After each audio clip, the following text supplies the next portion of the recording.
You know, man, I just kind of fall in this. Like, I don't really try to force my way into it. I just fall into it. So the podcast is Charlamagne. Obviously, you know, see my man, so he been on me forever. Like, man, you should do a podcast. Yeah. So when the pandemic happened, like right after I did Tupac Must Die, he was like, man, you should do this podcast. I'm telling you, I got this deal. I can give you a deal. And I'm like, man, I don't know. Like, that seemed like a lot of work. Yeah. You know what I mean? And I'm barely in my mind, I'm like, I'm finally like a real rapper. Cause, you know, you met me when you was a baby and I was young. Like, I was just still like a dope boy in mind and street. I wasn't a rapper. Like, I could rap, but I wasn't like, how do I say it? Like, to me, like, the best rappers are the people that grew up wanting to be rappers. Yeah. You study I feel that. Right? You know everything about not just the art, the craft, but even the brand. Yeah. Because being a rapper is like a brand of it.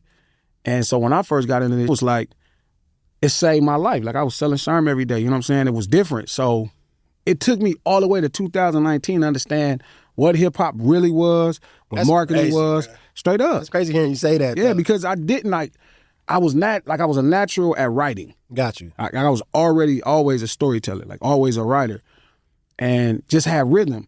But my boy Guido, he recorded my first project, and it's really his project. Yeah. This is really Guido's project. Like, he was the one that worked on Diddy for Paperboy. He worked on Real Compton City J. Like, he worked on his records. He had been DJing for a long time. Got you. So, like, that was his record. I just wrote the raps, and he kept me in pocket and made sure I understood hooks and how to do it, and he mixed it. And then Face, Chuck brother, like, organized it. That, like, Face is like Chuck ain't like, Chuck extra hip-hop talking, but like Face is like hip-hop. Yeah, he was really all in on it. Like, Chuck was more like, Chuck believed in hooping at first. He ain't really give out no rappers. But Face always been, like, Face had posters, feel me? Like, when I first started fucking with Face and I went to Brazil, and this guy had, like, all the New York shit that a nigga never listened to. Like, he had all the Mobb Deeps, and he knew all of that shit.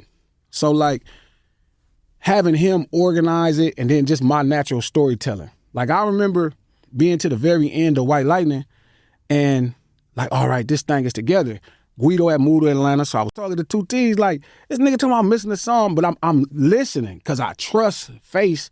Like, I could tell, like, he knew his shit. Yeah. I could tell, like, he was, like, really the architect of what Chuck was doing. Like, he knew it. Yeah. So I was like, fuck it. I remember I quit my job. That nigga told me, like, you gotta quit your job. Remember, I had just got a job. Well, I hadn't met you yet, but I had just got a job. I had barely stopped hustling. Feel me? I spent all my money making this tape at that time. You had to buy all your beats. It was 2, 3, 4, 5,000.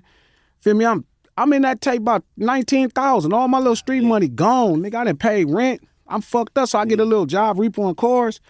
This cool, because now I'm kind of getting back. He's like, man, you gotta quit that job. Because I'm missing opportunities when all the Black Wallstreet niggas is going places. He like, man, you gotta quit the job. Yeah, now that right there. So was that difficult for you to do though? Like, knowing that you had some consistent bread coming in from the job? It was in thought, but like, I trusted Face that much. Yeah. Like, I trusted Face like different. Like, I knew he knew it. Yeah. You know what I mean? And like, everybody though, all the people to me that I felt like top, all the people to me that was older than me that I felt kind of fucked with this, I listened to them. No, you got to, bro. So I listened to him, I quit the gig, feel me, and was dedicated. So now everything is tight. So I'm ready to put this tape out, because at that time we thinking like, I'm gonna hustle these tapes. He like, man, you missing one song. I'm like, I'm missing a song? That's crazy, bro. He like, yeah, man, you need something. He like, you got some beats? I'm like, yeah. So we all there in Brazil. I'm whooping everybody ass in a little boxing game and shit. I was whooping the shit out of everybody. So he going through the beats. He pop, doom, doom, doom, doom, doom, doom, doom, doom. I'm like, man, I don't even like this. He like, nah, this is the one. Yeah.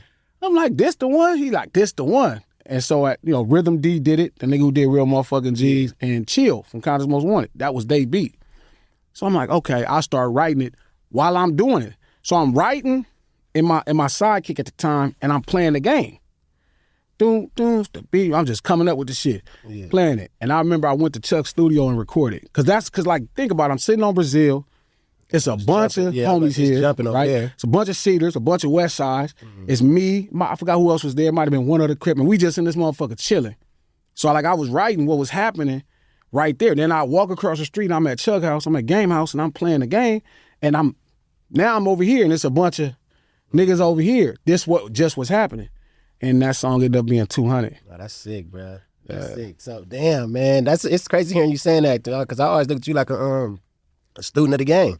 I wasn't. That's crazy, bro. Nah, man. It's funny because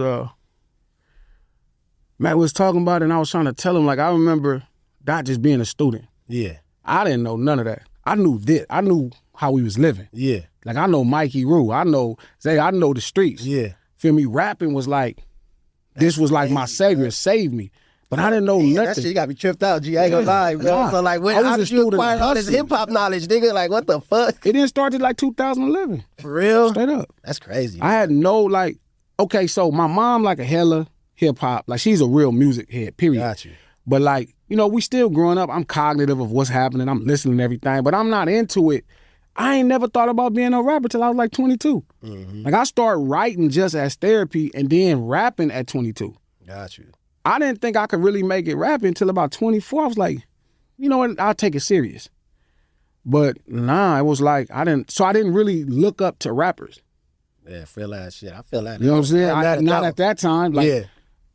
I'm selling Sherm every day. I'm hustling. You know what I mean? I'm looking up to Dude, dog. I'm looking up to Pat from Mona Park. I'm looking up to Lil Ernie. I'm looking up to niggas I know having it. Mm-hmm. You know what I mean? In a way, especially at that time, how I kind of fucked up and now I'm in the streets. So, nah, I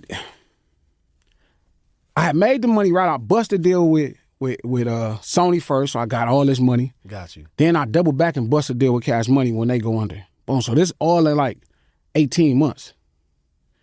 Like, mind you now, remember Top working rock shit with Warner. Mm-hmm. Doc got the Def Jam developmental shit. I'm busting these deals. Boom. So I do these deals. So I got some money. Wait, so at this time, what was your mind frame like? Was you still like, was you just trying to hustle the game, or was you really trying to pursue rap? No, I was hustling. Not like I didn't want to do nothing, but like my mind was like, okay, I'm gonna make some millions.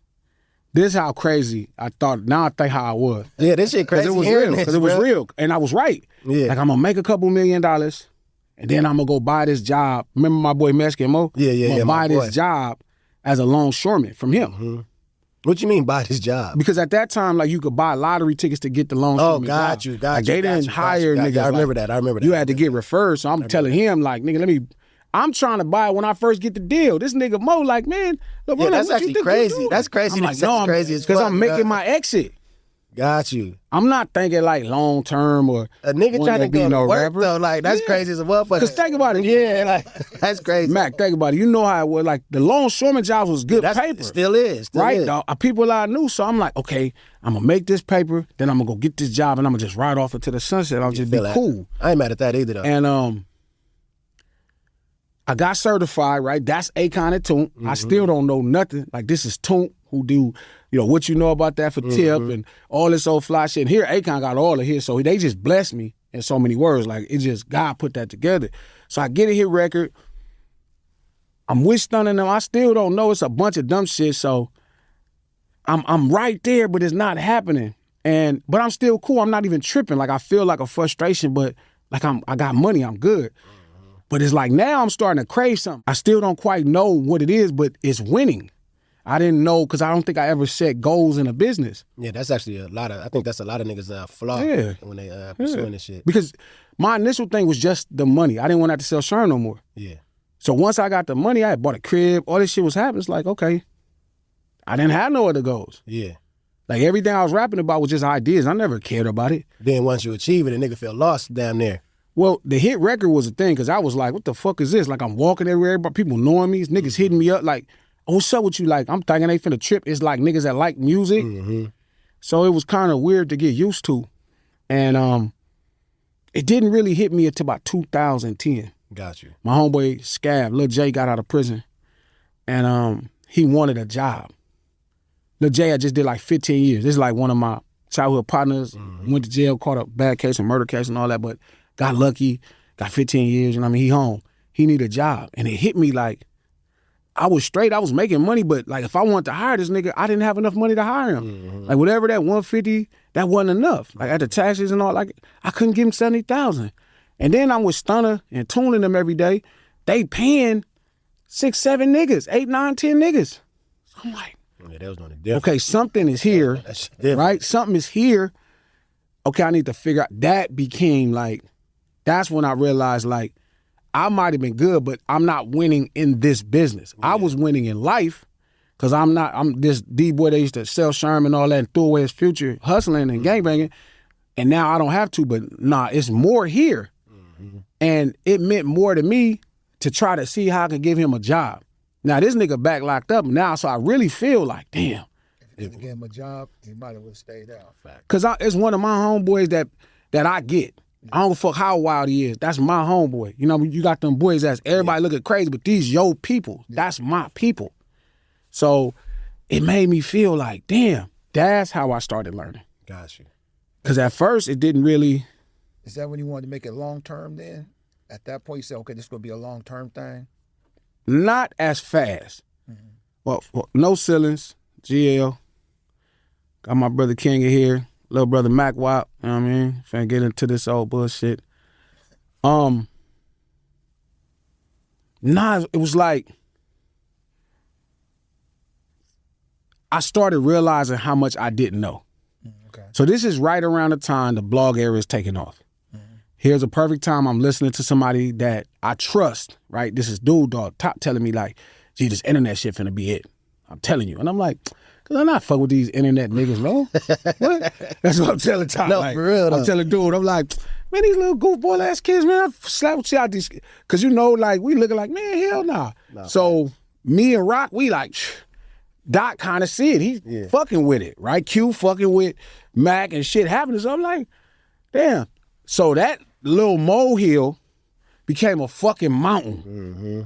So I'm like, okay, that's cool, right? They done. But I'm looking like, okay, now what am I going to do? So once I couldn't get him a job, that's how. And then I'm in the studio working on a project and fucking DJ Head, right? Head come his fucking big head ass in there. Shout out Head. He like, man, why is your music so slow? And I'm like, the fuck you mean my music slow? Because like it all sounded the same, like a ballad or Luke. Mm-hmm. That's the only tempo. Everything else in the middle was the same. Mm-hmm. And he was like, man, you don't know what I'm saying? I'm like, no, nigga, what the fuck you talking about? He said, man, look, I'm finna play this music. Tap your chest. So I started tapping my chest. He played, I Seen a Man Die. He's like, all your songs is like this. He played a couple songs, Certified, these other songs. He said, now watch this. He started playing Murder Was a Case, and it was like this. And he played something else, and it was like this. He played G-Thing, it was like this. He played California Love, and I'm like, the fuck is that? He's like, that's beats per minute. Mm-hmm. That BPM means something. So I'm like, think about it. I done made $2-3 million without knowing what a BPM is. That's crazy. Right. Right? So it's like, that's what fucked me up. Yeah. So I'm like, what the fuck? So now he playing shit. So then now I go, and you know I am, like, I'm hella obsessive and smart. So like, and hella resourceful. So I go home that night, we leave Signal Hill, I go to the crib, I don't go to sleep or nothing. I go listen to every hit record from 1985 or 86, right? This is, you know what I mean, 6 a.m. to like current time. Mm-hmm. I'm just studying like, what was hit record? And I realized like they all had this common BPM, and I started realizing some of them, a lot of them was funk. I started realizing that that shit just unlocked another world. So then the long term of it didn't really matter. I just went from feeling like I had a plan that I knew to I was just completely ignorant. And that became what happened to me. That's how we met. It wasn't about like long term. It was like, oh, I need to figure this shit out. Like, how am I in the middle of this shit right here? And I have no idea. So it went from learning BPM to understanding records. Then it went to understanding hip hop. Then it went to marketing. And that just took 8 years. So that I'm not putting out no bunch of music. I'm not doing nothing. I'm just learning. And it's just fucking me up. Mind you, now y'all shit is starting to go crazy. So I'm coming, like I'm popping up at the Best Buys. So when I come out of it, it's like 2019. Pandemic hit and all that kind of shit. But I'm saying, but think about how that's looked to me now. Because as much as it felt like everything was happening right in front of me, it wasn't. It was happening and I saw it, but I wasn't paying attention. So it's like you go in one door in 2011 and shit is one way, and you come out another door in 2019 and you look up and Dot is the biggest nigga in the world. And Rock got a Grammy and Q got platinum albums and everything. You like, what the fuck? Yeah. And so now you catching up. You like, damn. So I knew I had some. So when I started putting together Tupac Must Die, I knew it was gonna be the hottest song in the country. Like I knew it. I already knew what it was. Yeah, that shit shook shit up right there. Right. So that was like my midterm of all this studying, and I came out of it strong, but really more like surprised. Like, what the fuck is going on? So after that point, that's when I knew, like, King, like, after we did Tupac Must Die, I was like, oh yeah, I'm gonna do this. Did we do something before that? When we did Glass House 2, It was like they shut you down and stuff, wouldn't let nobody play your music. well, it wasn't as simple as that. It wasn't like that. It was like streaming happened. Okay. So, mind you, when I walk in this door, that's 2011 to kind of learn, right? I'm walking through this door. I'm not paying attention, and I'm walking through a hallway. I'm looking at all these pictures. Imagine it's like this. The world is still out there, but this is this dark hallway, and there's nothing but right lit. Exactly. It's just lit up with different things that's about records and hip hop and marketing, and that's the only thing that's there. Like, it's a window every now and then to the outside world, so I could see it. I saw the window that was Good Kid, Mad City. I went to the Best Buys, grabbed it, but I came back into the tunnel. I went, saw this shit, Dom. I'm seeing all this shit. I'm watching Nip start to kind of change what he doing, but nigga, I'm walking in this tunnel. I'm not looking at nothing the homies is doing. I need to stay on my path. So by the time I come out the other side of the tunnel back into regular life, so it was Glass House 2, right? So when I stepped out a little bit to put that out, I didn't even catch streaming. What? Right? Because it was like, we pressed up all these CDs and streaming had happened. Yeah. So I'm like, I got these CDs. I'm like, what the fuck is going on? Why do people? I That knew shit down streaming. at collectibles now though, for real. But in 2015, it was like fucked up. It wasn't even a collect. It was like, nigga, Got you. what am I gonna do with this? Got you. Looking at us crazy. Mm-hmm. Right? So I'm in this tunnel. So I'm like, so now I'm catching streaming. I'm like, oh man, this shit fucked up. So when I come out the other side, I got the right mentality, and boom, I proved it. But now it's like I'm adjusting. That was when I knew that it was gonna be serious. Yeah. With Tupac, after Tupac? Yeah, when I did Tupac Must Die, Yeah. I was like, because I think I remember telling you, like, I don't know if you remember because it was a bunch of shit happening, but I was like, this is gonna do this, and then it's on. But you were saying that before the music even started, you was talking about that thought and that theory and stuff when you was putting together all them years. Like, Yeah. it wasn't something that was overnight. I mean, but to convince me that I was gonna do it, that was the time. That's when I was like, okay, I have more control over this than I thought. So it was like, okay, cool. And It was like God had a hand in it the way it was happening. hands down. It was crazy. But think about it. We come out, Tupac Must Die, right? I bust this iHeart deal, right, for the podcast. So I'm positioning myself. I got all this music, right? I've been making all this music. I kind of get what's happening. I know what to do. Boom, two things happen. One, they steal my shit out the G-Wagon. They steal my hard drive out the G-Wagon. Right. I forgot about So that's that. Took all your music. that's like 8 years worth, Yeah, forgot about that. right? So I'm like, damn. And then the pandemic, Yeah, that fucked a lot of shit up. right? So then that put a whole extra 2 years on it because I'm working on music. Now I got to go through the pain of not having no music and starting again. But then I also got to, like, decide if I'm going to really do it. And I already knew it. So after that, right, 2021, then 2022, that's when I had my surgery. And